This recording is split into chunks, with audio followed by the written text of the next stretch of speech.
Every time Hollywood churns out a movie, the goal is always to make their money back. They rely on massive blockbusters to make a profit, especially when they pump hundreds of millions of dollars into the making. From paying the actors and the crew, to marketing, to production, movies can rack up quite the bill. But sometimes things don't always go as planned. Sometimes movies not only bomb critically, but also end up losing hundreds of millions of dollars. So today, we'll be taking a look at some of the lowlights of the movie making process as we embark on a cringy quest to find the biggest box office busts, flops of all time. We'll be taking a look at movies that were meant to make their money back and ended up failing on a record-breaking level. Some of these movies are actually not as bad as the numbers seem to appear, but nonetheless, they were still huge flops. Before we get started, be sure to hit that subscribe button to stay up to date with the latest videos, and comment below what you think of these movies, and whether they deserved it or not. Without further ado, ready your wallets, grab some popcorn, and let's get started.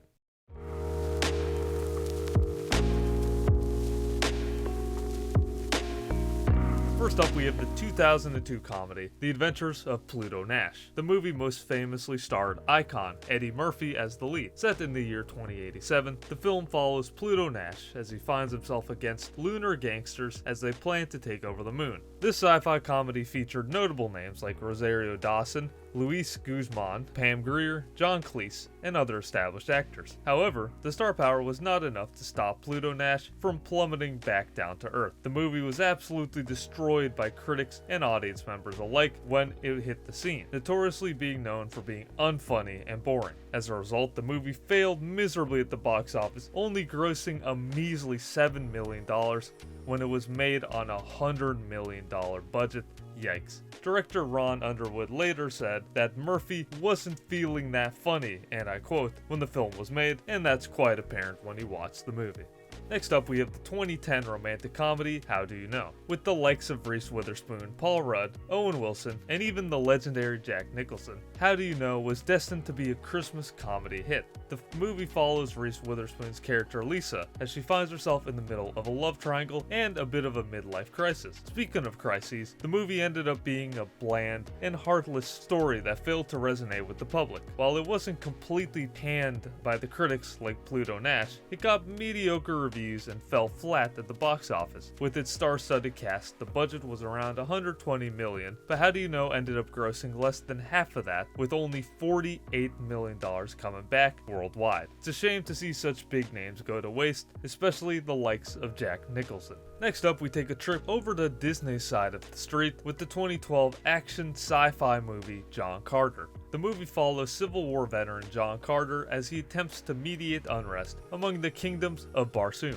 The movie features a few big names scattered throughout, like Willem Dafoe, Bryan Cranston, Mark Strong, and Thomas Hayden Church. I actually caught this movie back in the day, about a decade ago, and can't pinpoint a single thing that stood out to me, and it really just wasn't a memorable movie at all, and if it was, I would have remembered. While doing some research, it said a lot of the time that it was made on a budget of $250 million, but the number, looking more into it, was actually closer to $350 million, making it one of the most expensive movies ever made.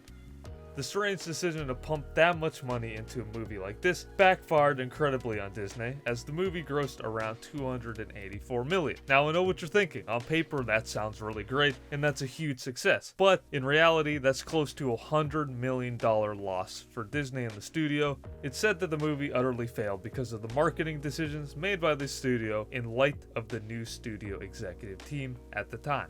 Continuing on, we have the 2005 comedy, Son of the Mask. It's a sequel to the classic 1994 comedy, The Mask, starring Jim Carrey. The movie follows an aspiring cartoonist, played by Jamie Kennedy, as his life is turned upside down after his dog accidentally stumbles across the mask of Loki, before his infant son grabs a hold of it, hence the name. So, not really sure what compelled them to make a sequel to The Mask, but if they didn't, we wouldn't have this atrociously bad, yet hilarious mess of a movie. And by hilarious, we mean it's so bad that it's actually funny to watch. It's not a surprise that the movie absolutely bombed, since it was crucified by the general audience and critics alike. With a staggering 6% on Rotten Tomatoes and a 2.3 on IMDb, it's regarded as one of the worst sequels of all time. So how did it translate into the box office? Surprisingly, the movie was actually made on a $84 million plus budget, but only made $59 million back, making it a box office failure. While it isn't as crazy as some of the other losses on the list, Son of the Mask is both a financial and technical failure on a lot of levels, and definitely is one for the history books. Following up is the 2016 big budget indie film, The Promise. The movie follows the last days of the Ottoman Empire, as it follows a love triangle as the backdrop. While it wasn't as widely marketed or broadcasted, the movie was fronted by two huge names, with Oscar Isaac and Christian Bale leading the charge.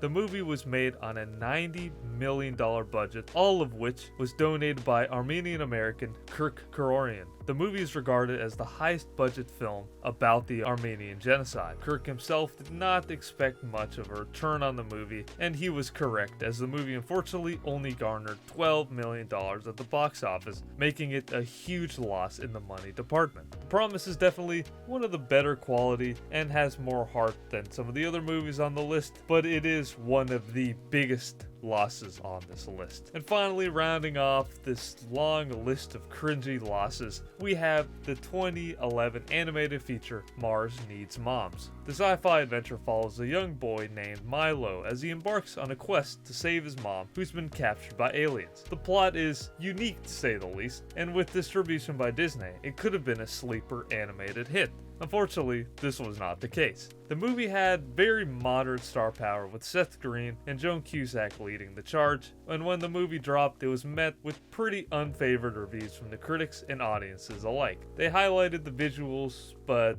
took off a lot of points on other aspects of the movie, calling it pretty heartless and incoherent. Looking at the money side of things, Mars Needs Moms was funded with a $150 million budget, but only came back with a $39 million gross, making it a catastrophic failure for the studio, and stands as one of the biggest flops in animation history and in movie history in general. Well, there you have it, just some of the biggest box office flops of all time. What did you think of these? Did they deserve the hate, or are you a fan of these? Let me know below. Thank you very much for watching and for all the support. And before you go, please click the screen on the right or left to look at our latest videos and other content. Until next time, Placid5 signing off.